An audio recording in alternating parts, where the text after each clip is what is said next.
Voilà. Bonsoir les frères et les sœurs, soyez bénis de Dieu. À la demande de mon frère Samson, il m'a dit de dire quelques petits mots. Alors c'est une joie pour moi d'annoncer la parole de Dieu. Aujourd'hui j'ai une journée très très très chargée. On a été faire la réunion, on a fait la réunion chez nous, il y a 2 personnes qui sont données à Dieu. Je remercie pour ça, je remercie Dieu pour ça. Il est bon de travailler pour Dieu, je vous conseille de travailler pour Dieu de tout votre cœur. Non pas pour avoir un titre, non pas pour être vu des gens, mais travailler pour Dieu par amour pour lui. Mais pas travailler pour le travail de Dieu, travailler pour Dieu. Parce qu'il y a des personnes qui sont diacres, par exemple, et si on leur enlèverait leur poste de diacre, ils seraient capables de laisser Dieu. Parce qu'en fait, ils aiment mieux leur travail que Dieu. Eh bien, aimons Dieu avant toute chose, en toute situation, en toute position, et sachons fleurir où Dieu nous a plantés. C'est très important. La base de mon message ce soir, c'est que la pensée de Dieu n'est pas la pensée de l'homme. Mais avant, je voudrais qu'on prie le Seigneur et qu'on présente ces moments devant Dieu. Et je voudrais vous inviter à fermer les yeux, s'il vous plaît, courber les fronts dans un saint respect, et nous allons prier le Seigneur. Seigneur, je te demande ta grâce, je te demande ta bénédiction, je te demande de toucher les cœurs. Seigneur, j'ai aucune prétention, mais je crois en toi. J'ai la foi, je t'aime, et je sais que tu m'aimes, Seigneur. Je sais que tu aimes ton Église, que tu en prends soin, Seigneur, que tu l'as choisi. Seigneur, tu l'as lavé, Seigneur, tu l'as purifié. Seigneur, et tu veux, Seigneur, nous donner des bons conseils. Ce soir, bénis-nous à chacun. Amen. Voilà, je vais faire une petite lecture dans la parole de Dieu. Alors, c'est on va dire, la base du message, hein, la pensée, on va dire plutôt. C'est dans Ésaïe 55 au verset 8. Ésaïe 55, 8. Car mes pensées ne sont pas vos pensées. Vos voix ne sont pas mes voix, dit l'Éternel. Autant les cieux sont élevés au-dessus de la terre, autant mes voix sont élevées au-dessus de vos voix, et mes pensées au-dessus de vos pensées. Là, le Seigneur, il nous dit que nous avons une vision, nous avons une compréhension, nous avons une logique, mais notre vision, notre logique, notre compréhension est différente de celle de Dieu. C'est vrai, et nous allons voir. Maintenant, nous allons lire dans l'épître de Jacques. Et on va effleurer quelques petits passages, j'ai rien préparé, mais c'est un peu au hasard. Mais je sais que Dieu veut parler, et Dieu a quelque chose à te dire. Et je lis dans l'épître de Jacques, on va dire le premier verset. Jacques, serviteur de Dieu, du Seigneur Jésus-Christ, aux 12 tribus qui sont en dispersion, salut. Il va dire, mes frères, regardez comme un sujet de joie complète les diverses épreuves auxquelles vous êtes exposés. Eh bien oui, les pensées de Dieu ne sont pas les pensées des hommes. Là, la Bible nous dit, elle est claire, elle nous dit, regardez comme un sujet de joie les diverses épreuves auxquelles vous êtes exposés. C'est vraiment le contraire de la pensée humaine. Alors des fois on se plaint beaucoup, l'homme a tendance à se plaindre, mais pourquoi on se plaint? Pourquoi? Est-ce que par nos plaintes on peut rajouter une coudée à notre vie? Est-ce que se plaindre va arranger la chose? Ou au contraire, si on glorifie notre Seigneur, ça serait peut-être pas plus efficace? Mais je crois que si.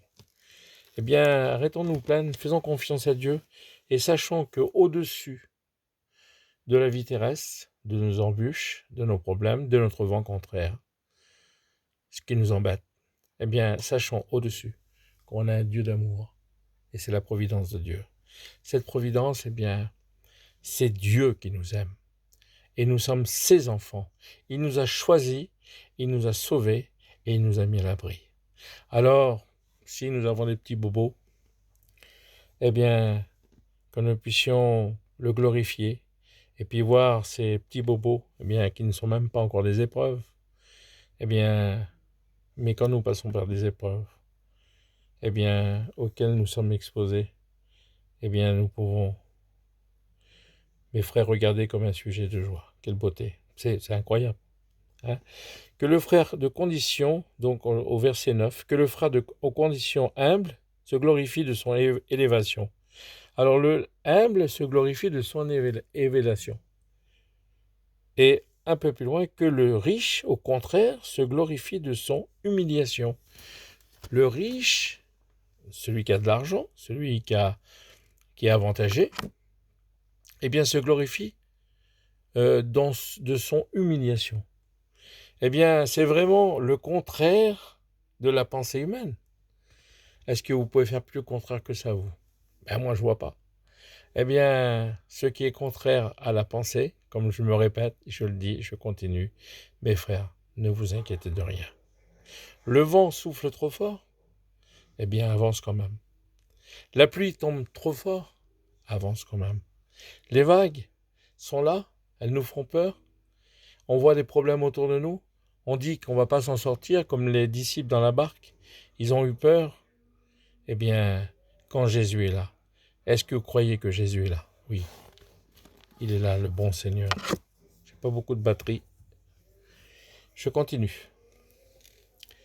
Je lis un petit peu au hasard. Supportez patiemment la tentation, car après avoir été éprouvé, il recevra la couronne de vie que le Seigneur a promise et qui aime supporter la tentation. Eh bien, vous savez, on doit supporter la tentation sans succomber à la tentation. Dieu nous éprouve et le diable nous tente. Mais malheur à l'homme qui n'est pas éprouvé. On doit être éprouvé. Dieu, le Seigneur, a éprouvé les disciples. Un jour, il les a laissés partir dans la barque. Il a dit traverser. Eux, c'était des marins expérimentés.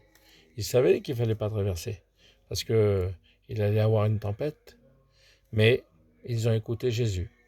Eh bien, c'est encore contraire à la logique humaine. Dieu t'a envoyé quelque part, Dieu te fait dire quelque chose, Dieu veut t'employer. Eh bien, c'est contraire à la logique humaine. Mais obéis à la parole de Dieu. Eh bien, avec Dieu, tu feras des exploits. Et avec le Seigneur, tu t'en sortiras toujours. Que tout homme soit prompt à écouter, lent à parler, lent à se mettre en colère.